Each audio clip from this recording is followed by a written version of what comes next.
In the story, all the gentlemen have camouflage makeup when they hit the jungle. So they have to have the camouflage look, which has to match every day.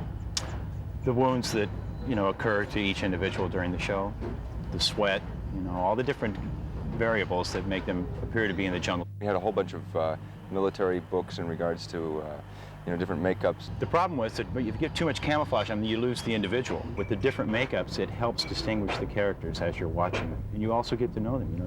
You'll see Bill Duke, who's very dark-skinned anyway, doesn't wear any camouflage makeup. Where the skin is lighter brown on his nose and his cheeks, we darken that up, so he almost disappears in a shadow. I see you. Arnold, for instance, his lines are strong. It's a very strong character. Sonny Landham, who plays the Indian guide, he's just got like the war paint. That's like he said, to hell with it. Let's go get him. That kind of character. Carl Weathers is very subdued, and I think that was because of his role as a CIA agent, like a pencil pusher, that has come back to the jungle for this one mission. He's still rugged and tough, but he's softer than the other guys. He comes out, his clothes are like he bought them in a department store somewhere, his jungle fatigues, whereas the other guys, it's their own military issue. What is this fucking tie business? Oh, come on, forget about my tie, man. A Makeup Mike story. Anybody there watching this may wonder why the microphone is now apparent. I've just run up to check Richard Chavez because he banged his forehead and got a cut, and we had to cover it. It didn't match continuity-wise. There are a lot of inconveniences. For instance, today we have 3 units shooting. We have one here, one on another side of a hill, and one down below.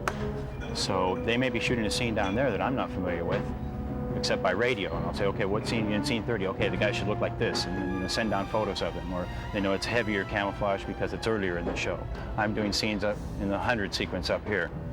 The camouflage is less because they've been running for 2 days. And of course, they don't stop in the jungle and pull out their mirror and go, and freshen up their camouflage. Hiking up and down the hills, trying to find a place to put my makeup case on so I can open the lid and get into it and start working. They're waiting over here, they've got, everything's ready, they're waiting for me, and I'm doing things, and I can't find a place to just open my case because it sits downhill and I open and everything falls out. The heat itself, does things to the skin. They swallow their makeup, the skin, absorbs it as they sweat and everything, and the skin breathes. It's a whole lot different than doing it on the back lot at Universal. There is no comparison. Somebody's rolling here. I was wondering if you ever roll before lunch. Now you're rolling. Hi. Originally, they wanted me to build these mud appliances, these things to glue onto a skin that looked like mud. And I said, guys, out here in the jungle with this heat and the perspiration, the man will come out 110 pounds at the end of the show. He'll just die inside anything that's that constrictive. What we've done is we've taken clay. It's in a powder form, comes in sacks of about 100 pounds a sack. Mix it with water, and then an ingredient called methacil, which is an inert compound, which gives it some thickness and also kind of solidifies. We'll take it, put it in these 30-gallon drums that we've built, or they're actually like water tanks about so high.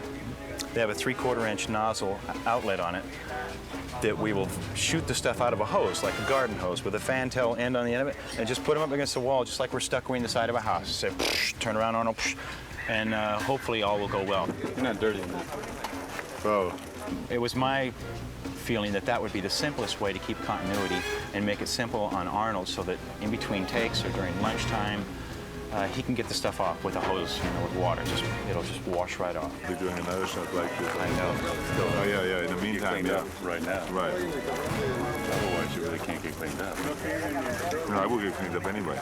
Yeah. For sure. I think it's lunch like this for now. We work real close with special effects. The special effects men on a show like this where you have people who are getting, the sides of their head blown off or arms cut off, things like that. The most fun I've had is seeing the picture of myself dead, hanging from the tree. So I'm going to take the body itself disemboweled. And as I said, after the movie, I could have it. I'm going to put bean dip in the middle of it and serve things out of it. That's what I'm getting out of the movie anyway. So what it boils down to is there's a very definite line now. If it goes on the skin of a human being, makeup special effects.